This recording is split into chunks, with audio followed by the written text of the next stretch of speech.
Shalom anak-anak, selamat pagi. Hari ini ketemu lagi dengan Miss Nora. Miss Nora harapkan kamu dalam keadaan sehat ya, tanpa kekurangan sesuatu apapun yang baik dari Tuhan. Nah, kemarin kita sudah menyelesaikan subtema yang ketiga, dan hari ini kita masuk kepada subtema yang keempat tentang cuaca, musim, dan iklim. Kita bisa buka bukunya sama-sama, halaman 123. Nah, di situ ada percakapan antara Cika, Arga, Panji, dan Nina. Ya, kamu bisa baca percakapannya di rumah ya. Sekarang kita masuk ke yang ayo menalar ya, yang di bawahnya masih di halaman 123. Pertanyaan yang pertama. Ini pertanyaannya sesuai dengan percakapan yang sudah ada yang di atas ya. Apakah musim itu? Nah, jawabannya adalah musim adalah keadaan udara di suatu tempat dalam waktu yang lama. Miss Nora ulang ya sekali lagi. Musim adalah keadaan udara di suatu tempat dalam waktu yang lama. Itu artinya musim. Yang kedua, mengapa Cika dan Nina dapat menyimpulkan bahwa saat ini adalah musim hujan? Nah, ini berdasarkan cerita ya. Jawabannya adalah karena seringnya turun hujan. Karena sering turun hujan, maka Cika dan Nina menyimpulkan bahwa saat itu adalah musim hujan. Ya, jawabannya adalah karena sering turun hujan. Itu jawaban untuk soal atau untuk pertanyaan yang nomor 2. Lalu pertanyaan yang terakhir adalah, apa yang harus kita persiapkan saat memasuki musim hujan? Nah, kira-kira menurut kamu apa yang harus kita persiapkan saat musim hujan? Ya, benar. Pertama itu adalah payung, lalu ada jas hujan ya, lalu ada jaket dan lain sebagainya. Oke? Sampai di sini bisa ya? Oke, maka kita lanjut ke halaman 124. Cuaca dan musim. Miss Nora bacakan untuk kita semua. Cuaca terjadi di suatu tempat dalam waktu singkat. Itu tadi cuaca ya. Bila cuaca berlangsung lama dan berulang-ulang, maka kita sedang mengalami suatu musim. Musim adalah keadaan udara di suatu tempat dalam waktu yang lama. Kamu garis bawahi ya. Musim adalah keadaan udara di suatu tempat dalam waktu yang lama. Di negara seperti Indonesia terjadi 2 kali musim. Negara-negara dengan 2 musim disebut memiliki iklim tropis. Nah, kamu garis bawahi itu ya. Negara-negara dengan 2 musim disebut memiliki iklim tropis. Kedua musim itu adalah musim hujan dan musim kemarau yang terjadi secara bergantian. Musim hujan terjadi pada bulan Oktober hingga Maret dan musim kemarau terjadi pada bulan April hingga September. Selain negara-negara dengan iklim tropis, ada juga negara-negara yang beriklim subtropis. Negara-negara demikian mengalami 4 musim. Nah, jadi negara yang mengalami 4 musim disebut negara yang beriklim subtropis ya, subtropis. Musim-musim itu adalah musim semi, musim panas, musim gugur, dan musim dingin.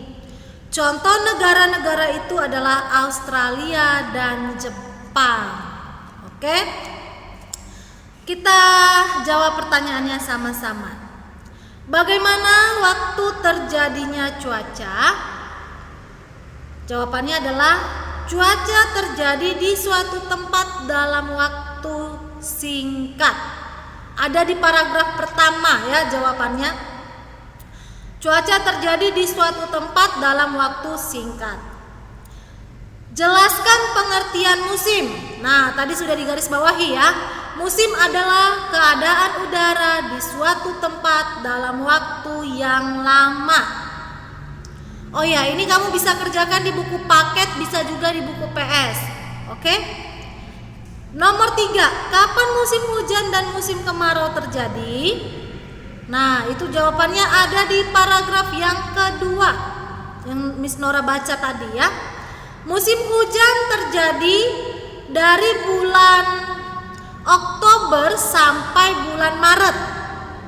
Dan musim kemarau terjadi pada bulan April hingga September. Oke, ada di paragraf yang kedua. Nomor 4, disebut apakah negara-negara yang mengalami 4 musim? Disebut apa? Negara yang beriklim subtropis. Ingat ya, negara yang memiliki 4 musim disebut negara yang beriklim subtropis. Negara yang memiliki 2 iklim disebut negara beriklim tropis. Oke? Kita lanjut ke halaman 125. Oh ya, PR kamu adalah ayo mencari tahu. Kamu sebutkan, kamu cari negara-negara yang mengalami 2 musim dan negara yang mengalami 4 musim. Masing-masing 3 negara, ya. 3 negara yang mengalami 2 musim, 3 negara yang mengalami 4 musim. Kerjakan di buku PS. Boleh di buku PS, boleh juga kalau ada buku PR ya. Oke, kita lanjut ke halaman 125 yang ayo membaca, kamu bisa baca sendiri ya di rumah. Lalu kita lanjut ke pelajaran yang terakhir untuk hari ini, pelajaran matematika. Yang ayo menulisnya Miss dikerjain nggak? Nggak usah ya. Yang ayo menulis halaman 125 nggak usah. Tapi kamu bisa baca yang halaman 125 yang ayo membacanya. Kita lanjut pelajaran kita yang terakhir ya, halaman 126 yang ayo belajar. Ini pelajaran matematika ya. Nah, di subtema yang ketiga yang sudah kita pelajari, kita menjumlahkan pecahan dengan penyebut yang sama. Nah, subtema 4 di pembelajaran yang pertama ini kita mau membahas pengurangan pecahan, tapi penyebutnya itu sama ya. Oke, kita langsung saja lihat yang ayo berlatihnya. Miss Nora akan bantu kamu untuk mengerjakannya ya. Miss akan kerjakan, akan jawab, kasih contoh ya. Menjawab 2 soal. Nomor 3, 4, dan 5 kamu jawab sendiri ya. Ini sangat-sangat mudah dan Miss Nora yakin kamu semua pasti bisa mengerjakannya. Kita lihat soal yang pertama yang ayo berlatih. Lihat gambarnya ya, itu ada lingkaran dibagi menjadi 3 bagian sama besar ya. Berarti dia 3/3 dikurang. Nah, kamu lihat itu ada 2 yang diwarnai. Berarti kamu isi titik-titiknya 2/3 sama dengan, nah itu kan masih belum diwarnai. Nah, 3/3 kurang 2/3 berarti sama dengan hasilnya adalah 1/3. Maka kamu warnain 1. Terserah warnanya warna apa, tapi warnanya hanya 1 yang kamu warnai. Nih, Nora kasih lihat. Yang ini 3/3 dikurang 2/3, tulis di sininya 2 ya. Lalu hasilnya adalah 1/3. Karena penyebutnya sama, maka kamu hanya tinggal mengurangi pembilangnya saja. Ya, yang atasnya ini 3 kurang 2, 2-nya dari sini ya yang diwarnai. Berarti hasilnya 1/3. Maka kamu warnai 1 saja, 1. Ya. Oke, bisa ya? 1/3. Nah, warnai dengan rapi ya. Lalu soal yang nomor 2. Nah, ini ada persegi. Ya, nomor 2 ada persegi dibagi menjadi 3 bagian sama besar. Nah, kamu lihat yang nomor 2 diwarnai warna hijau, itu ada berapa? 2 ya, berarti 2/3. Kamu isi titik-titiknya itu 2/3 dikurang dikurang. Nah, yang dikurang itu ada berapa yang diwarnai? Cuman 1. Berarti 1/3. Sampai di sini bisa ya? Hasilnya sama dengan 2 kurang 1. 1. Berarti 1/3. Hasilnya adalah 1/3. Kamu warnai juga 1. Nih. Seperti ini ya. Miss Nora udah kasih contohnya nih. 2/3. Ini kan 2 yang diwarnain per 3 karena 3 sama besar. Nih. 2/3 dikurang 1/3 karena yang diwarnai cuma 1. Ya, 3 bagian dia. Jadi 1/3 hasilnya sama dengan 2 kurang 1 berarti 1. 1/3. Maka yang kamu warnai juga di sini adalah 1.